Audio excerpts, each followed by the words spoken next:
Well, hello, everybody. This is our Organizational Leadership Program, our Business Systems class, January 2019. And actually, the class has just completed. We did not record the class because people were talking about issues within their company. And the way I'm going to be doing these recordings is just give you a summary of what was discussed, so that the actual people that talked on the live class have confidentiality. But I still think you're going to get a lot of value out of getting my take on what happened in our class today.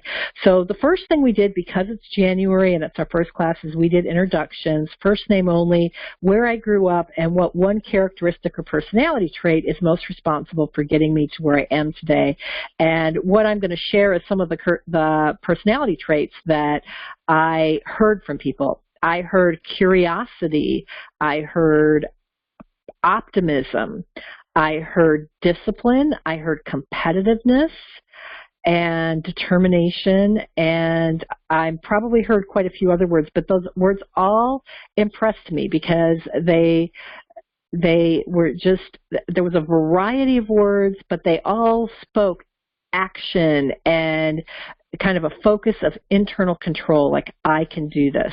So I really liked it, from, being optimistic about what's possible, to being curious about what's possible or wanting to learn more, to then having the discipline and the sense of competitiveness and the determination to take action. So that's really what I heard from this group. We went over the ground rules of our calls. The main thing that we're trying to do, which is why our introductions were not 30-second commercials, is to get to know each other as people before learning about our business roles, because what we really want to do is get to know people based on how they think as opposed to and who they really are, instead of seeing them as their roles, which people tend to do. We went over ground rules. For those of you that have worked with me for a long time, you know that I'm very careful about giving advice. We can share suggestions and tips, but it's done in a structured manner, because when advice is given in an unsolicited way, it shuts people down, and it kind of does more to break down the conversation than build it up. I talked a little bit about the structure and how I'm going to work the calls out. Then we had people go around and share their most critical initiatives for the quarter. So what we have in this group in terms of composition is we have two people who are going to be working on onboarding. They're going into new positions, so they're setting things up on their team from scratch. We have a couple of people who are really focused on setting up the systems for their teams and working on right people, right seats. So next time we're probably going to focus on the right people, right seats component.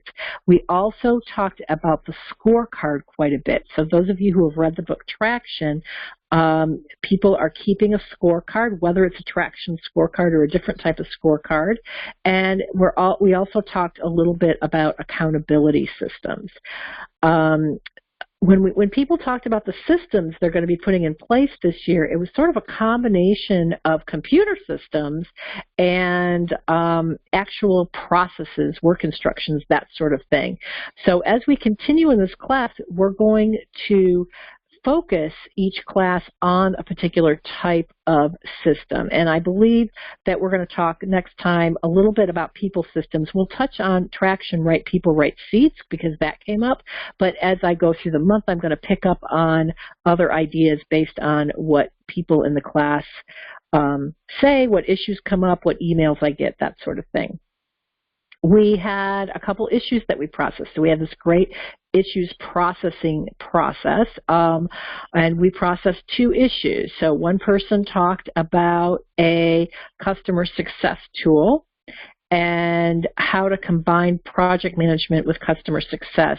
I can't really get through all the advice and suggestions she got, but there was a whole list of software that people shared. And I don't have the list myself, so I can't repeat that back, but a whole list of various different software programs that people shared, and some people didn't have any idea because they aren't familiar with that kind of software. And then, but it still, gave the person some great ideas that they could go away with. And then we had another issue of how do you hold people accountable? And since that was the last issue we discussed, that's a little bit more currently on my mind. And people talked about how, well, we have these things on our scorecards, we have these commitments that people make, but then people go into the meetings and they haven't gotten them done. And interestingly, we had two main themes come out of what people had experienced that had worked really well in holding people accountable. One of them was directly related to bonuses and incentive programs.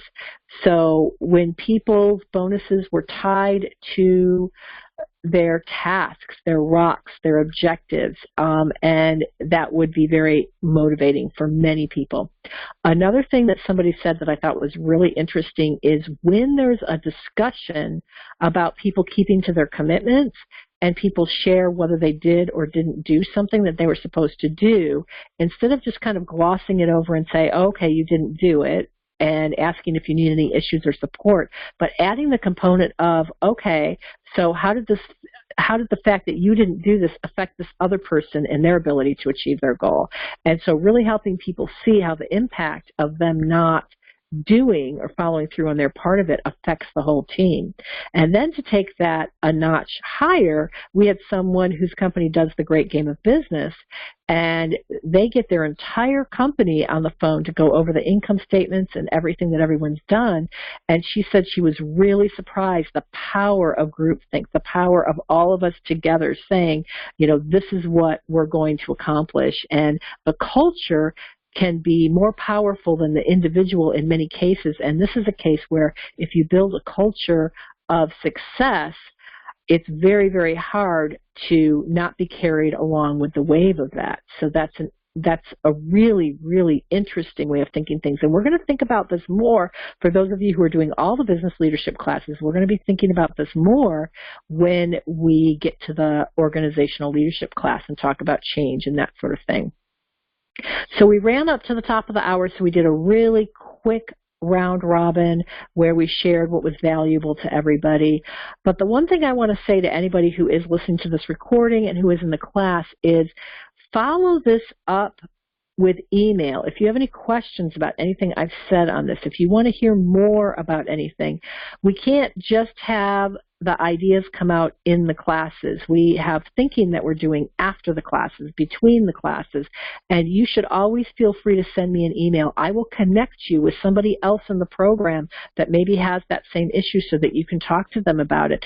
But the whole goal for all of this, and this is one thing I said in the beginning of this class, and I'll say it on the recording here at the end, my purpose for these classes is for those of you who take them to have this opportunity a few times per month to rise above what you're trying to do every single day and look at things strategically and really think about what you're doing and listen to how other people are handling the problems and challenges that they're facing or how they're doing things successfully, and to use those ideas to take yourself up a level of effectiveness. And so whatever I can do to improve what we're doing here, I want to hear your feedback on this. If you're part of this program, you get to be part of making this an awesome support tool for you. So with that, I'll say thank you for listening, and we hope to see you, hear you, be with you in the next class.